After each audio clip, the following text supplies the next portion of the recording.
Assalamualaikum warahmatullahi wabarakatuh. Perkenalkan, nama saya Lydia Sekar Mustikani Putri dari jurusan S1 Akuntansi kelas A dengan dosen saya Ibu Eko Ribawati MPD. Di sini saya akan menjelaskan mengenai isu yang berkaitan dengan Pancasila sebagai sistem etika. Pancasila sebagai sistem etika dalam arti nilai Pancasila terjabarkan ke dalam norma-norma etik atau norma moral sebagai pedoman penyelenggaraan hidup bernegara. Indonesia memakai Pancasila sebagai sistem etika yang berdasarkan dengan nilai dari kelima Pancasila. Kelima sila ini berfungsi sebagai sistem aturan atau pedoman bagi seluruh rakyat Indonesia dalam kehidupan bermasyarakat dan berbangsa dalam kesehariannya. Akhir-akhir ini, Indonesia banyak kedatangan berita memprihatinkan. Begitu banyak masalah yang menimpa bangsa ini dalam rentang waktu yang cukup singkat.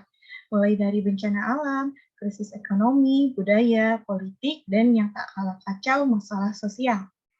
Contoh dari kasus masalah sosial yang menimpa Indonesia baru-baru ini datang dari daerah Jawa Timur, yaitu kasus Novia Widyasari Rahayu, seorang mahasiswi asal Malang yang ditemukan tewas di samping makam ayahnya pada Kamis, 2 Desember 2021. Diketahui penyebab utama hal ini terjadi adalah karena kasus pelecehan seksual yang dialaminya. Kisah Novia Widyasari Rahayu bermulai ketika ia memiliki kekasih berinisial R yang mana merupakan oknum polisi berpangkat bribda. Dalam perjalanan hubungan cinta keduanya tidak berjalan mulus, Novia mengalami pelecehan seksual hingga akhirnya ia berbadan dua. Saat Novia meminta pertanggungjawaban, R tidak kunjung memberi kepastian. Bahkan R menyuruh Novia untuk menggugurkan kandungan dengan cara aborsi. Karena tidak puas dengan respon keluarga R, dia mengalami frustasi dan depresi. Frustasi dan depresi terus menghantuinya hingga ia berpikir ingin mengakhiri hidupnya dan mati. Dekadensi menurut KBBI adalah kemerosotan akhlak, sedangkan moral dalam KBBI berarti adalah baik buruk yang diterima umum mengenai perbuatan, sikap, kewajiban, dan sebagainya.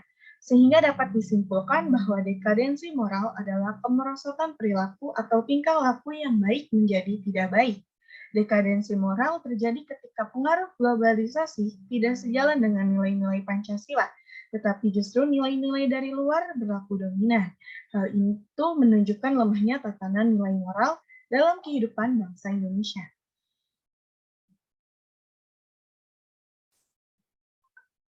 Adapun upaya dalam menghindari terjadinya dekadensi moral, yang pertama, pengawasan dan juga perhatian orang tua. Orang tua sangat berperan penting dalam mendidik seorang anak agar tidak mengalami dekadensi moral. Hal ini dikarenakan orang tua merupakan keluarga terdekat sang anak di mana ia selalu tahu keadaan sang anak dan membuat anak menjadi merasa aman dan nyaman di dalam keluarga tersebut. Yang kedua, memberikan pendidikan karakter. Pendidikan karakter merupakan pendidikan yang sangat penting untuk diterapkan pada saat ini, di mana zaman sudah modern dan juga pengaruh globalisasi membuat semua budaya asing dapat masuk ke Indonesia dengan mudah, dan apabila tidak melakukan pendidikan karakter, maka budaya asing tersebut akan merusak karakter kita. Pendidikan karakter akan lebih baik jika dilakukan pada waktu anak usia dini, di mana itu adalah awal dari tumbuh kembang sang anak, sehingga akan mudah dalam melakukan pendidikan karakter. Yang ketiga, penegakan hukum. Penegakan hukum juga merupakan hal yang penting dalam dekadensi moral. Hal ini dapat dilihat bahwa pada akhir-akhir ini di Indonesia penegakan hukum sudah tidak lagi seperti dulu, di mana orang yang memiliki kekuasaan tinggi, maka ia dapat dengan mudah membeli hukum, dan sedangkan rakyat kecil tidak bisa bertindak apa-apa. Yang keempat, meningkatkan pendidikan moral dan agama. Pendidikan agama sangat penting dilakukan pada anak usia dini, di mana di dalam agama terdapat nilai moral bagi manusia, sehingga pada saat remaja akan mencegah adanya dekadensi moral. Kasus ini juga melanggar hak-hak asasi manusia atau HAM. Tertulis dalam Undang-Undang Nomor 39 Tahun 1999, hak asasi manusia adalah seperangkat hak yang melekat pada hakikat dan keberadaan manusia sebagai makhluk Tuhan yang Maha Esa, dan merupakan anugerahnya yang wajib dihormati, dijunjung tinggi, dan dilindungi oleh negara, hukum, pemerintah, dan setiap orang demi kehormatan serta perlindungan harkat dan martabat manusia. Masih menurut Undang-Undang Nomor 39 Tahun 1999, pelanggaran hak asasi manusia adalah setiap perbuatan seseorang atau kelompok orang termasuk aparat negara, baik disengaja maupun tidak disengaja, atau kelalaian membatasi dan atau mencabut hak asasi manusia seseorang atau kelompok orang yang dijamin oleh undang-undang ini dan tidak mendapatkan atau dikhawatirkan tidak akan memperoleh penyelesaian hukum yang adil dan benar berdasarkan mekanisme hukum yang berlaku. Pelanggaran HAM. Secara sederhana, HAM adalah sesuatu yang seharusnya dilindungi, dijaga, dan dijunjung tinggi oleh setiap manusia dengan negara sebagai penjaminnya. Jika HAM seseorang tidak dijaga, dilindungi, dihormati, bahkan sampai dicabut atau diabaikan, maka artinya sudah terjadi pelanggaran HAM. Hal ini terjadi karena melemahnya penghargaan seseorang terhadap orang. Pelanggaran HAM adalah kejahatan luar biasa yang mengakibatkan kerugian yang bersifat sulit dikembalikan ke keadaan semula. Adapun upaya memberantas pelanggaran HAM. Yang pertama, pendidikan karakter. Pentingnya pendidikan bagi manusia adalah karena ia juga termasuk dalam hak asasi manusia dan keberadaannya serta pelaksanaannya dijamin oleh undang-undang. Bukan hanya aspek saintis yang perlu diajarkan pada peserta didik, namun yang lebih penting adalah mendidik karakter dari tiap generasi penerus bangsa. Pentingnya pendidikan karakter bagi kita adalah agar menjadi pribadi yang lebih baik sesuai norma dan aturan yang berlaku di masyarakat. Dengan begini, tentunya hak asasi manusia akan lebih mudah ditegakkan dan pelanggaran HAM dapat dicegah dengan lebih cepat. Pendidikan karakter paling cepat dan mudah adalah ketika usia dini, namun pendidikan karakter di sekolah juga tetap penting.